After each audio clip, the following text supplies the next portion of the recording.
jangan yang pusat dari induk kemudian dibelah-belah begitu aja. Ya, tapi dipertimbangkan sesuai dengan kebutuhan mereka.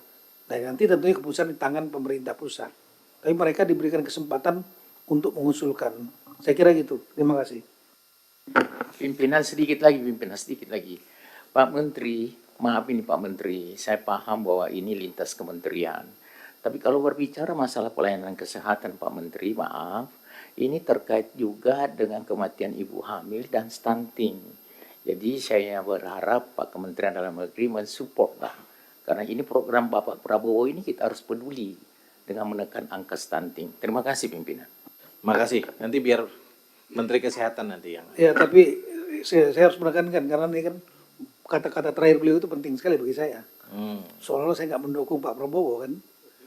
Iya, ini kan bukan di situ Pak Menteri. Enggak. Ini nggak menyemangati Pak. Enggak. Saya tahu Bapak itu kami mensupport sangat berkoordinasi, Pak. habis-habisan. Karena ini sudah masuk ke masalah teknis yang jadi kewenangan kementerian lain. Yang bisa saya lakukan tentunya hanya memberi informasi, berkoordinasi kepada Kementerian Pendidikan Dasmen misalnya, kemudian Kementerian Kesehatan, Menteri PU untuk infrastruktur. Itu 3 pelayanan yang paling mendasar. Yang kedua adalah mendorong daerah. Mendorong daerah untuk mereka memberikan atensi khusus pada pendidikan, kesehatan, infrastruktur. Dan di Papua, Bapak pasti paham banget, itu tantangannya tidak mudah di sana. Di samping urusan masalah infrastruktur, jalan, penerbangan ada yang nggak punya, juga daya tarik bagi guru, bagi tugas kesehatan, itu juga ya mereka daerah yang sepi, bagi mereka kurang hiburan. Dan kemudian yang berikutnya lagi adalah tantangan keamanan. Kita tahu ada berapa guru, ya. Kemudian juga tenaga kesehatan yang jadi korban di sana, itu kan menimbulkan rasa takut pada mereka juga. Dan kemudian juga leadership Pak, leadership daerah, Pak daerah sangat menentukan kenapa. Ada daerah-daerah yang bagus, saya pernah melihat misalnya di Kaimena, itu pendidikannya bagus, puskesmasnya bagus, kesehatan lain, pendidikan, kesehatan, infrastruktur juga bagus, dengan anggaran yang tidak terlalu besar, tapi leadershipnya bagus, ini tepat sasaran, ini hati ini Pak. Ada beberapa daerah lain, misalnya Pak Komarudin waktu Teluk Bintuni, zamannya Pak Alphonse Manibui, itu kan luar biasa Pak. Dia buat apa namanya itu rumah sakit internasional, gratis, pendidikan gratis, kemudian apa jalan juga bagus, beasiswa diberikan, sehingga relatif pelayanan dasar dapat terpenuhi. Tapi ada juga banyak beberapa daerah yang leadershipnya ya mohon maaf kurang peduli. Nah ini juga tantangan. Sehingga mungkin salah satu saran kepada pimpinan dan seluruh banyak komisi. Saran saya ini mengenai anggaran Papua. Anggaran Papua ini yang terutama yang 4DOB ini. 4DOB ini kan kita lihat kemarin waktu kita membuat undang-undang DOB, asumsi kita dengan dibentuknya daerah baru kan mempercepat pembangunan tujuannya. Asumsinya akan ada top up anggaran kepada daerah-daerah yang baru, terutama Papua Selatan, Papua Tengah, Papua Bardaya, ini ada top up.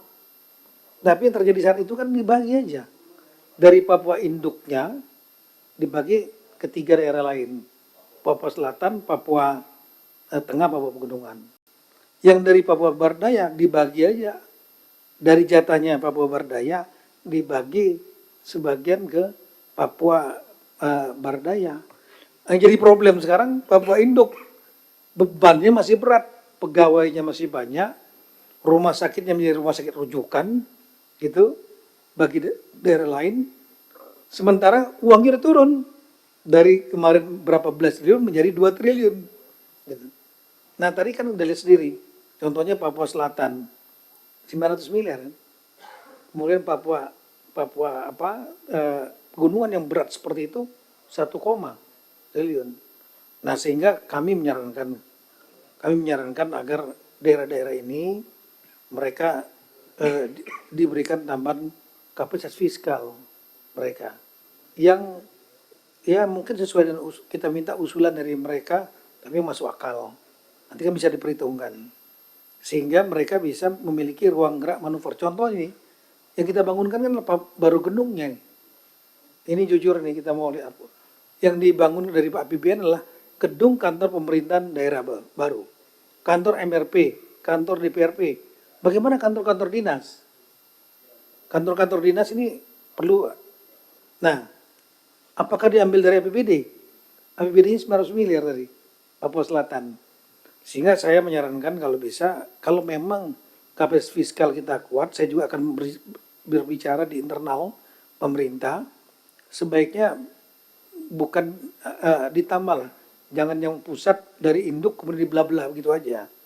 Ya, tapi dipertimbangkan sesuai dengan kebutuhan mereka. Nah, nanti tentunya keputusan di tangan pemerintah pusat. Tapi mereka diberikan kesempatan untuk mengusulkan. Saya kira gitu. Terima kasih. Pimpinan sedikit lagi. Pak Menteri, maaf ini Pak Menteri, saya paham bahwa ini lintas kementerian. Tapi kalau berbicara masalah pelayanan kesehatan Pak Menteri, maaf, ini terkait juga dengan kematian ibu hamil dan stunting.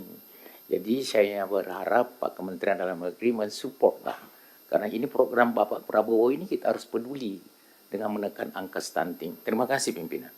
Makasih. Nanti biar Menteri Kesehatan nanti yang. Ya, tapi saya harus menekankan karena ini kan kata-kata terakhir beliau itu penting sekali bagi saya. Soalnya saya nggak mendukung Pak Prabowo kan. Iya, ini kan pusat. Bukan di situ Pak Menteri. Enggak. Ini nggak menyemangati Pak. Enggak. Saya tahu Bapak kami- itu kami mensupport sangat berkoordinasi, habis-habisan. Pak, Iya. teman saya sangat sering berkoordinasi dengan Menteri Kesehatan. Sering kita menghadapi permasalahan-permasalahan seperti apa ibu hamil yang meninggal ya di Jayapura. Langsung turun tim kita ke sana dengan tim gabungan Menteri Kesehatan. Ya, kemudian di bidang pendidikan saya juga koordinasi Pak dengan Menteri Pendidikan. Tapi kan nggak semua kewenangan itu pada saya. Tapi yang bisa saya lakukan sebagai Menteri Dalam Negeri, pembina dan pengawas kewilayahan, mendorong Kementerian Teknis untuk urusan pemerintahan umum kami, ya.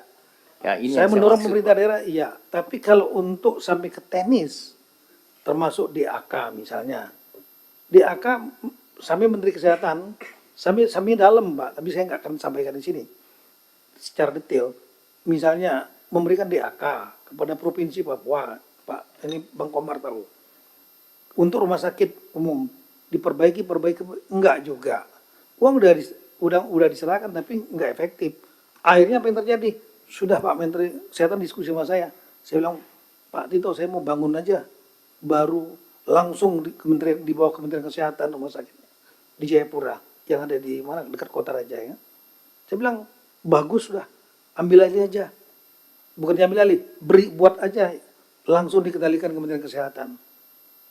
Karena udah berkali-kali melalui mekanisme DAK nggak jalan. Kira-kira begitu. Nah ini saya hanya menyampaikan bahwa bukan berarti Kemendagri diam. Enggak Pak. Kita bekerja, kita berkoordinasi sangat-sangat banyak